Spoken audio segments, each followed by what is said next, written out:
A while ago I came across GeoGuessr, which I found was a niche but interesting enough topic to follow from the sidelines, but it never really sparked anything within me. Then when I found out that there was GeoGuessr for games like Elden Ring, I was immediately hyped to see if there was a similar program out there for Destiny 2, because I wanted to test my game and location knowledge of the game as a player with now over 7,000 hours in the game. And I can see that there have been attempts at a Destiny 2 GeoGuessr, but looking into it I was quite disappointed with how it was carried out, and especially sad to see that there was no option for me to play along as well unless I choose to set it up and involve my own friends and other people in the way that, for example, CP Grey had done it. So I set my mind on building GeoGuessr for Destiny 2 myself. Let me present to you the very first and bad iteration of Destiny 2 GeoGuessr. The game will start you on the main page where you press play to go to the hub of the game. Here you'll have a show location button which will show you an image, and the goal is to figure out where the picture was taken from, not where the picture is located. And from here you can now navigate to one of the maps, which I have haphazardly stitched together from the interactive map on braytech.org, link in the description, and you can place your marker on the map to mark your guess. You can also move the marker around and even go back to the hub in case you change your mind on which planet it is.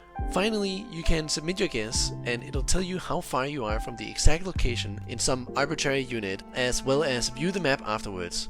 After this, you can choose to play again, which will take you to the main page, as this is where the location gets generated. And yes, it is possible for you, dear viewer, to try this out if you want to.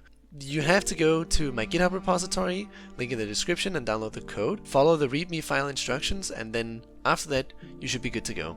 I have not set up a server to play this online yet, but that is something I'm looking into doing in the future. So, future improvements, I want to make the UI look a lot better, as this no doubt looks quite bad. Additionally, I would like to have way more locations in each of the different destinations. So for example, Dreaming City only has around 11 or so destinations, whereas the Pale Heart has 30 something. And I would also like to build a mode so you can choose between patrol, let's say Crucible, dungeons, raids, whatever maps I can get my hands on. And Crucible is the big one for me next. Right now everything is local files and not hosted on a server, meaning that if you want to play, you have to download the code. And this is also something that would be very nice to set up as a server, but as of now I have no idea how to even begin on that. And for the UI, I would mainly like to exchange the bad handcrafted maps for maps gotten directly from the Bungie API. But when I initially started on that, it became much more of a mammoth task than I had originally envisioned, so I scrapped the idea entirely and built the whole program from the ground up.